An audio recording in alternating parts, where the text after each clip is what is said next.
They say if you lose your wealth, you can earn it back with time and sweat. If you lose your home, you can lay new stones and build another. But what happens when the person you trust most steals your very dreams, taking your future and leaving you with a mind as hollow as a windless cave?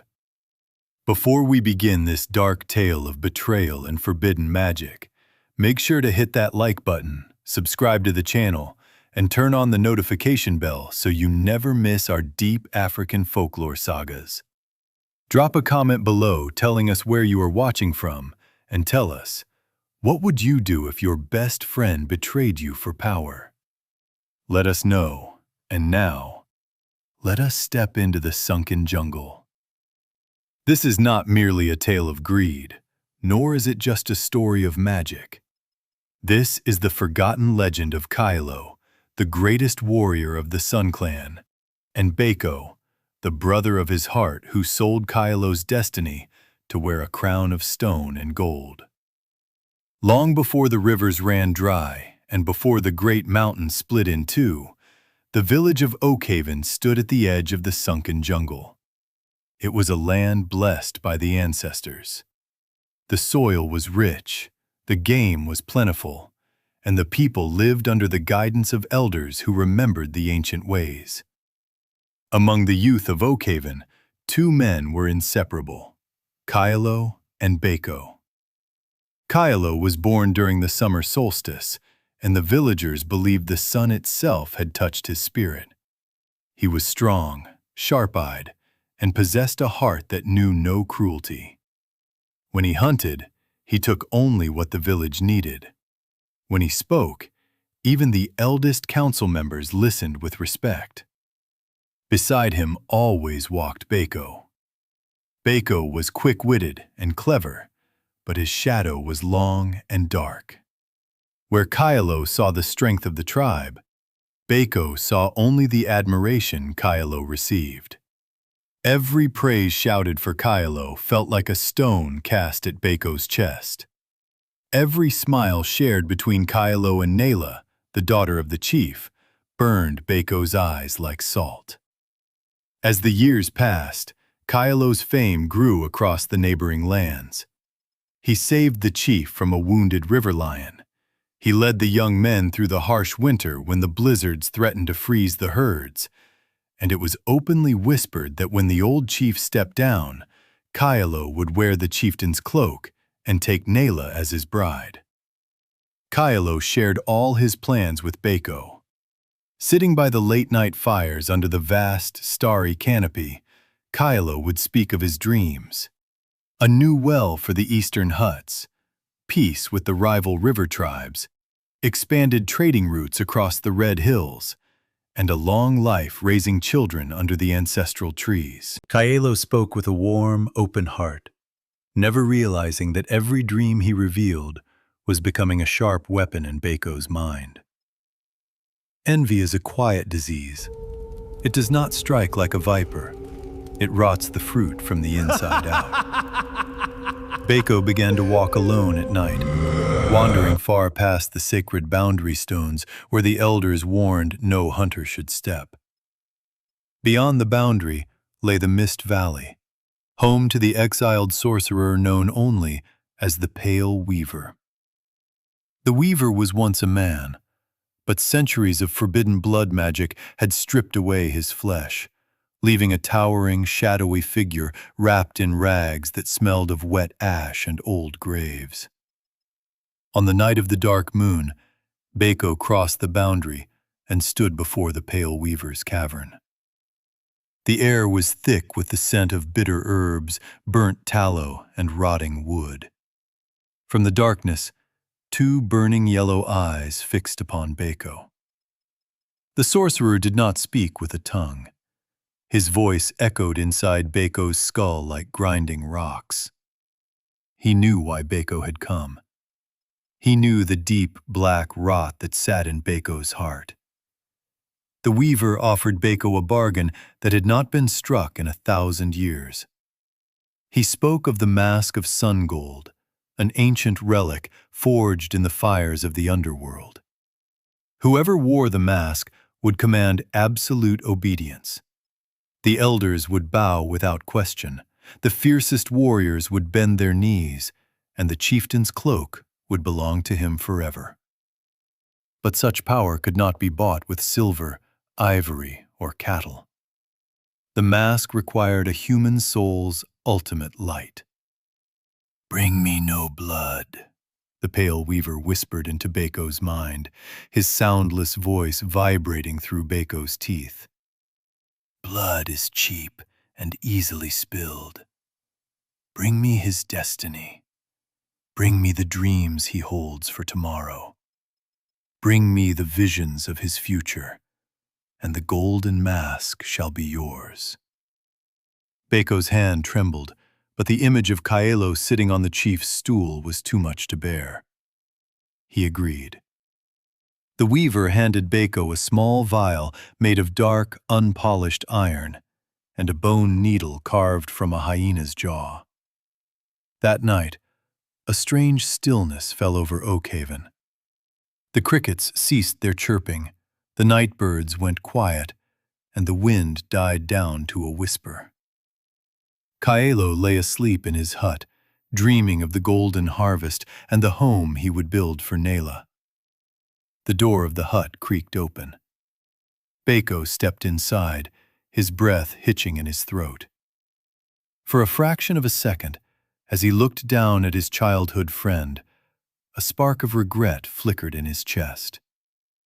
But then he remembered the cheers of the village for Kaelo, and his heart hardened into flint. Bako knelt beside Kaelo. He held the iron vial over Kaelo's chest and pricked his thumb with the bone needle. He began to recite the dark incantation taught to him by the weaver. A thick, shimmering golden mist began to seep from Kaelo's forehead. It coiled through the air like a dying snake, pulled inexorably into the dark vial. As the mist left Kaelo's body, his deep, peaceful breathing turned shallow and cold. The bright, warm glow of his skin faded into a sickly, pale gray. One by one, Kaelo's memories and dreams were pulled into the iron container. His love for Nayla, his honor as a hunter, his visions of leadership, his very identity. When the last drop of golden light was sealed inside the vial, Bako capped it tightly and slipped into the night. Before dawn broke, Bako returned to the Mist Valley. The pale weaver took the vial, holding it up to his glowing eyes. Inside, the golden mist writhed like trapped lightning.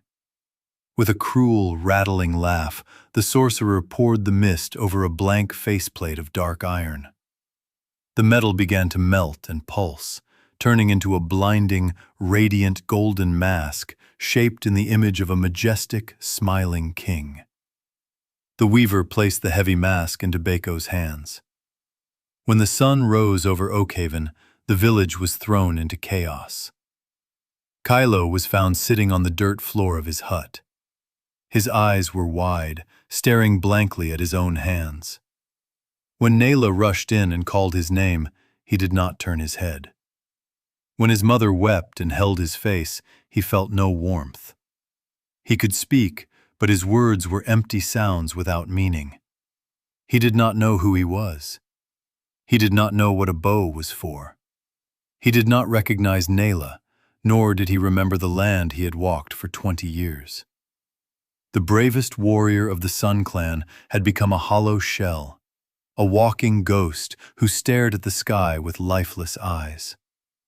While the village mourned Kaelo's mysterious affliction, Bako stepped into the center of the village square. Around his face, he wore the mask of sun gold. The moment the villagers looked upon the mask, an unnatural spell gripped their minds. The golden metal reflected the sunlight with such intense brilliance that no one could look away. A powerful, unyielding command washed over the tribe. When Bako claimed that the ancestors had visited him in a vision and bestowed the mask upon him to lead Oakhaven, the elders bowed their heads without a single question. Even the old chief, hypnotized by the radiant glow, handed over his staff of leadership. Bako was declared the new chieftain. For the first few weeks, Bako reveled in his glory. He sat upon the carved stool of state. He wore the finest furs. He commanded the hunters, and they obeyed without hesitation. He walked through the village with his head held high, looking down on the people who had once ignored him. And every day, he saw Kaelo sitting in the dust outside his small hut, staring at nothing, forgotten by the very people he had once protected. But dark magic is a loan that must be repaid with interest, and the Pale Weaver's gifts are always poisoned. The curse began on the third night of the full moon, when Bako retired to his royal hut and attempted to remove the golden mask. His hands gripped the edges, but the mask would not budge. He pulled harder, screaming in pain as his skin tore. The cold metal had fused with his flesh. The inner lining of the mask had extended thousands of microscopic iron roots, burrowing deep into Bako's facial bones, intertwining with his jaw and cheekbones. The mask was no longer an object he wore. It was becoming his actual head. Worse than the physical pain were the nights. Whenever Bako closed his eyes to sleep, he did not find rest. The stolen dreams trapped inside the golden metal were not peaceful for a thief. Inside the mask, Kaelo's stolen light turned dark and vengeful. Every night, Bako was dragged into a terrifying nightmare world. He saw himself drowning in rivers of black blood. He saw the village burning to ash, and standing in the center of the flames was Kaelo, his face twisted into a monstrous screaming phantom, demanding his soul back. Night after night, Bako suffered. He could not sleep for more than a few minutes before waking up screaming, clawing at the gold that was slowly consuming him. The golden luster on the outside of the mask began to fade, replaced by dark, creeping veins of dull stone. The curse was spreading down his neck, turning his skin into cold, immovable rock. His voice, once sharp and confident, became raspy and hollow, echoing as if coming from the bottom of a deep well. The village began to suffer too. Under Bako's rule, the crops rotted in the soil. The rains ceased, and a strange, cold mist settled over Oakhaven. The hunters returned empty-handed day after day. The villagers, once bound by the spell of the mask, began to feel a deep, unsettling dread whenever the masked chief walked past. They saw the graying skin of his neck, they heard his unnatural breath, and they whispered in dark corners that a demon sat upon the chief's stool. Months passed. Kaelo remained a silent spectator in his world of darkness. Though his mind was stripped of memories, his spirit, the ancient, unbreakable core of who he was, could not be entirely erased by shadow magic. One evening, as a dark storm gathered over the mountains, thunder rumbled across Oakhaven. Lightning split the black sky, casting long, jagged shadows across the village. A single drop of rain fell upon Kaelo's face as he sat in the dirt. Something deep within his soul stirred. The ancestors, angered by the desecration of their tribe, spoke not to Kaelo's mind, but to his blood. Kaelo stood up. His movements were slow, but his steps were firm. He walked toward the armory hut, his feet moving on memory alone. He bypassed the iron swords and the heavy shields, reaching into the corner to pick up an old, unpolished hunting spear. The very spear his father had given him when he killed his first boar. His fingers wrapped around the worn wood, fitting perfectly into the grooves his own hands had carved years ago. With the spear in hand, Kaelo walked toward the chief's great hall. Inside the hall, Bako sat alone in the dark, weeping tears of blood behind the stone-hard mask. The weight of the curse was crushing his chest. Half his body had turned to gray, lifeless rock. He could no longer sit straight. He knew that within days the stone would reach his heart, and he would become a permanent, frozen statue of greed. The heavy wooden doors of the hall were thrown open by a gust of wild wind.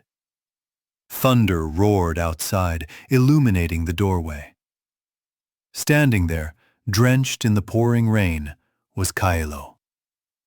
Bako gasped, his stone neck creaking as he forced his head up.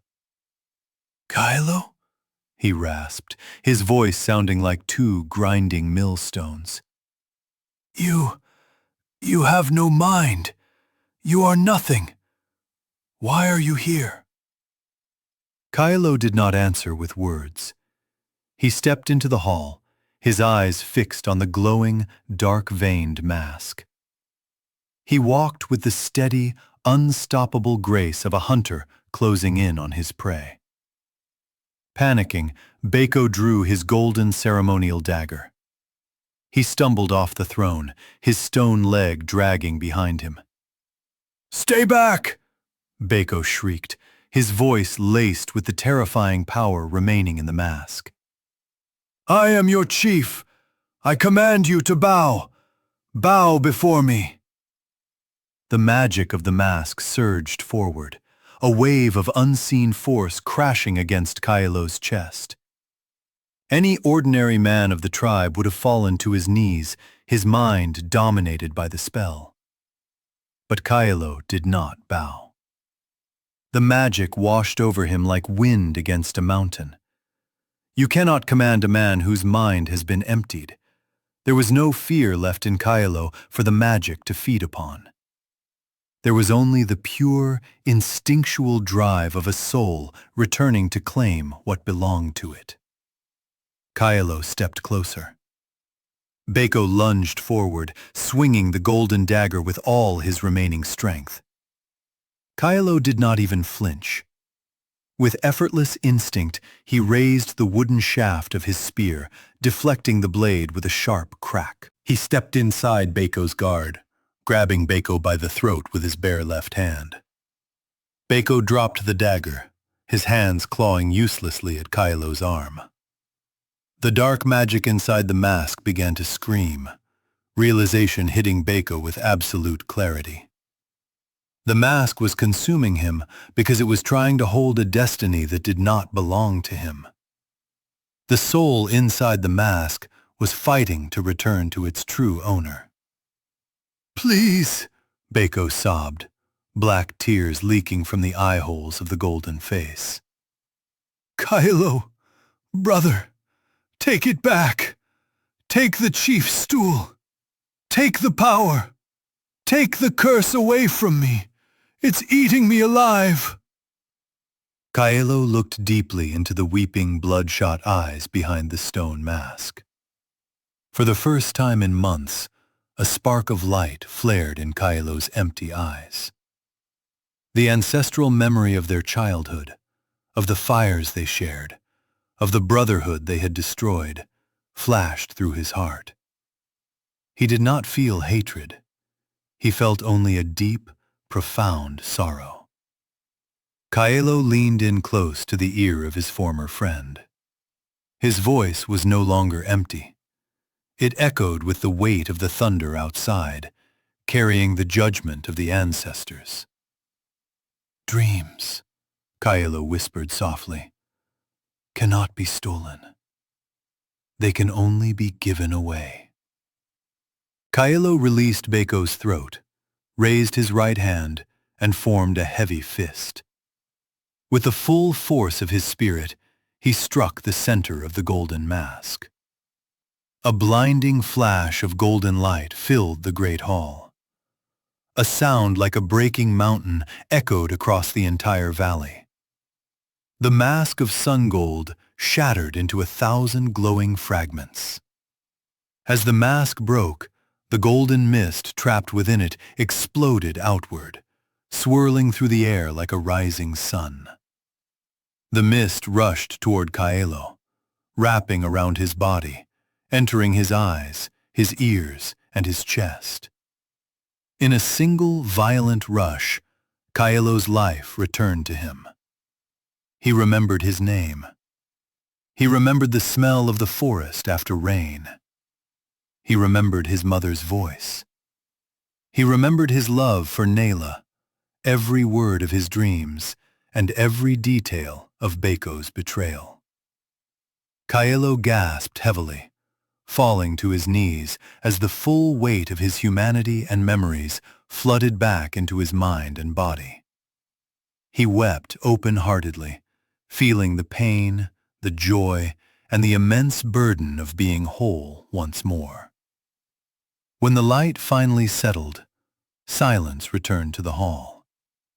The rain outside began to soften into a gentle, cool drizzle. Kaelo slowly lifted his head and looked up. Standing before the throne was no longer a man. The dark magic, stripped of its golden mask and deprived of Kaelo's light, had completed its terrifying work. Bako was gone. In his place stood a dark gray statue of solid stone, frozen forever in a stance of terror, his hands reaching out toward a crown he could never hold, his mouth open in an eternal, silent scream. The villagers rushed into the hall, led by Nayla and the elders. They saw the shattered pieces of gold lying in the dust. They saw the stone statue of the false chief. And they saw Kaelo, standing tall in the center of the room, his eyes shining with the familiar, warm light of the sun. Nayla ran to him, weeping, and as Kaelo held her in his arms, he knew that while the wound of betrayal would leave a permanent scar upon his heart, his future had returned to him. The villagers buried the golden fragments deep beneath the roots of the oldest baobab tree, marking the ground with ancient wards so that no man would ever dig them up again. Kaelo became the chief of Oakhaven, leading his people not with magic or fear, but with wisdom, patience, and honor. And the stone statue of Bako was left standing at the edge of the Mist Valley, a silent, everlasting warning to all who pass by. True power is earned through honor, and he who steals another man's dream will ultimately be consumed by his own night. What a powerful lesson on greed and betrayal! If this story touched your heart or kept you on the edge of your seat, please give this video a like, share it with your friends and family, and leave your thoughts in the comments below. What do you think was Bako's biggest mistake? Don't forget to subscribe and turn on all notifications so you never miss our upcoming legendary tales. Click on the video appearing on your screen right now to watch another thrilling saga. Thank you for watching, and stay blessed.